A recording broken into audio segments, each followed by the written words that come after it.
Dentro de poco se anuncia la salida del juego final de Inazuma Eleven Victory Road. Para todos los que se hayan perdido toda esta etapa que ha habido de la beta, en este vídeo vamos a recapitularla teniendo en cuenta los eventos más importantes y los jugadores que más hayan destacado. Así que os doy la bienvenida al resumen de la beta de Victory Road. El 28 de marzo de 2024 sale la beta en Switch y a pocos minutos se colapsa la eShop de toda la gente que ha ido a descargarla. A los 2 días, a Pegachan no se le ocurre otra cosa que crear un torneo para algunos streamers japoneses y también tuvo de invitado a TEZCATSTORM, nuestro gran youtuber español. Claro, que en estos momentos todavía no había tácticas, no había algunos jugadores imprescindibles. Sin embargo, se jugó como se podía y también teniendo en cuenta el lag que había entre los servers debido a que TEZCAT estaba en España y todos los demás estaban en Japón. Pero aún así, el torneo se llevó a cabo. A partir de aquí surge lo que ha sido la primera gran competición de la beta del Victory Road, llamado el Medusa Launch, creado por Puncho Daystar desde el server de Medusa, y aquí ya sí que hemos empezado a tener algunas tácticas remarcables, algunas de ellas siendo, por ejemplo, llevar a Mark de portero, ya que este era el que más puntos conseguía en su estado final, o sea, en héroe y a nivel 30. También se utilizaban algunos equipos destacables como puede ser el de brecha, aquí conteniendo algunos como Bylon, Bomber, Cell o Wiz. El Medusa Launch acabó con este top 3, Miguel Frost, Pokepica y Sunita, siendo estos los 3 más destacables de esa época. Junio de 2024. Recibimos la primera actualización para Switch de esta beta y esta incorpora nada más y nada menos que el modo historia que tanto esperábamos y que tanto nos ha convencido hacia bien a todos. Y el cambio más importante y destacable es el de la brecha, que antes simplemente resultaba en un gol. Ahora lo que hace es quitar al portero rival vida, tanto como porcentaje de tensión el que ha tirado tenga, lo cual está mucho más equilibrado y también elimina el tan conocido equipo que se llevaba de brechas. En estos momentos, al cambiarse la táctica, también se opta por una nueva alternativa en la portería, el cual es Sangu, ya que se descubrió que su primera super técnica consume tan solo 60 puntos de tensión, siendo la super técnica que menos consume de portero que tengamos en la beta. Llegamos a julio y llega lo que tantos estábamos esperando, y es que la beta empieza a estar disponible para Play 4, Play 5 y para PC. Prácticamente el 90% de la comunidad decide moverse a las nuevas plataformas.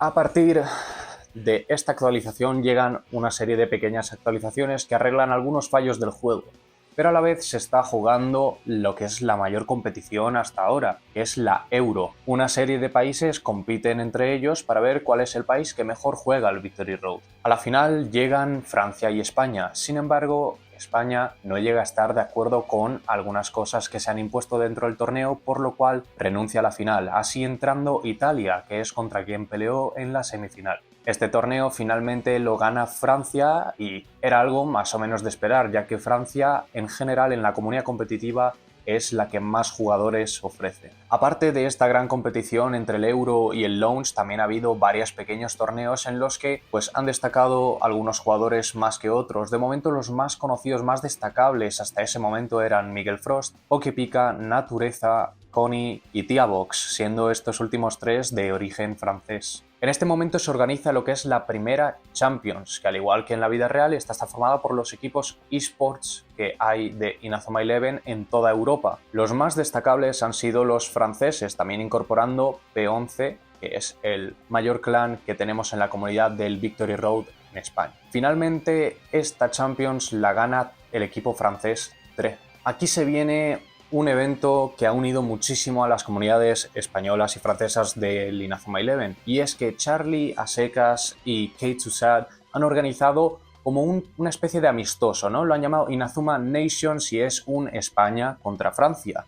Por parte de España hemos tenido jugadores que han destacado durante prácticamente toda la beta, como pueden ser Keizan, Miles, Jesus, Nacho y Pokepica. Por parte del equipo francés hemos tenido a Kemal, Zaito, Mac, Wascam y Le Mongolian. El resultado final de este encuentro ha sido de 15-17 para Francia. A pesar de estar muy igualado, los franceses consiguieron ganar el partido de oro, ya que había sido todo empate, por lo cual se jugó un partido de oro y los franceses ganaron. A partir de este momento ha habido algunos pequeños eventos como puede ser la Copa África, que finalmente la ganó Argelia. las tácticas van cambiando, pero Sanguk sigue estando en la portería, ha estado desde hace mucho tiempo y sigue estándolo. Sin embargo, ahora se empieza a retomar el tema de usar a Darren y Aitor, ya que estos proporcionan una vida para el portero muy alta, la cual ha sido usada pues a partir de aquí hasta el final de la beta. En este momento es en el que se nos da un gran anuncio, y es que para la comunidad española, Level 5 nos ha patrocinado un torneo. Este torneo ha sido a manos de Puncho Daystar, el cual se ha encargado de organizar todo y llevar a cabo el torneo.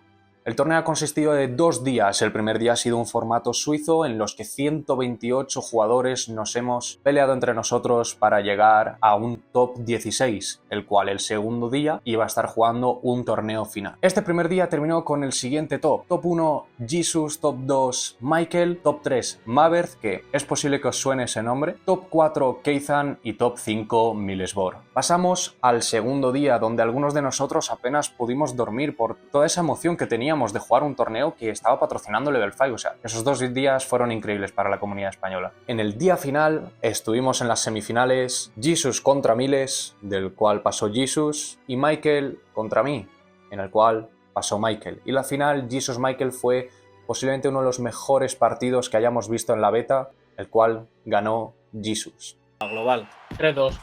Puedo jugar contra ti, Jisoo, eres mi ídolo. No. Ese top 8 de ese día nos llevamos los premios que nos prometió Level 5. Y además, Jesus, que fue el top 1, se llevó una camiseta del nuevo Raimon, del Raimon Campeones, de este nuevo juego. Vamos llegando al final, y es que a finales de verano se hizo la segunda Champions, en la cual participaron muchos equipos franceses, también participó P11 por parte de España, y la final fue P11 contra ASE, un aclamado equipo francés, el cual finalmente ganó P11, compuesto por Michael, Jesus, Maberth, Didaneno, Nacho, Pokepica y Milesbor. Seguro que estos ahora ya os van sonando. Así, P11 proclamándose pues campeones de Europa, siendo los MVPs de todo el torneo Jesus, Maberth, Michael, Tiabox y Okita.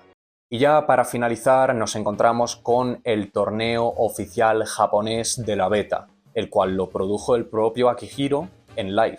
Este torneo fue ganado por Eshin, el que se consideró en ese momento el mejor jugador japonés del Victory Road Beta. En este momento se nos anuncian algunas cosas, como por ejemplo 2 películas que se iban a estrenar en diciembre de ese mismo año, y anunciándonos que el juego final saldrá en junio de 2025. A partir de aquí pensábamos que ya se iba a cerrar la beta del todo, sin embargo se cerró solamente para Switch, y en las demás plataformas se siguieron haciendo algunos pequeños torneos. En este momento se desarrollaron algunas tácticas, como puede ser el triangulazo, que era básicamente como un cheat code para meter un tiro gratis. También a finales de la beta, lo que puede ser a inicios de año, se desarrolló la dependencia de las disputas. Básicamente, si no jugabas con disputas, era prácticamente imposible ganar. Aquí, sin duda, a estos finales de beta, el jugador más destacado que ha habido ha sido Belial. Como estas disputas se tratan de una mecánica totalmente RNG, la gente ha empezado a dejar de jugar. Y ahora, este mismo viernes 11 de abril, los servidores de la beta cierran. Así que nada, hasta aquí el vídeo. He conseguido la información que he podido. Seguramente haya alguna pequeña cosa que me haya saltado. Sois libres de ponerlo en los comentarios y yo os lo menciono, os respondo, todo lo que queráis. Y nada, yo soy Maberth y un placer haber hecho este vídeo para vosotros.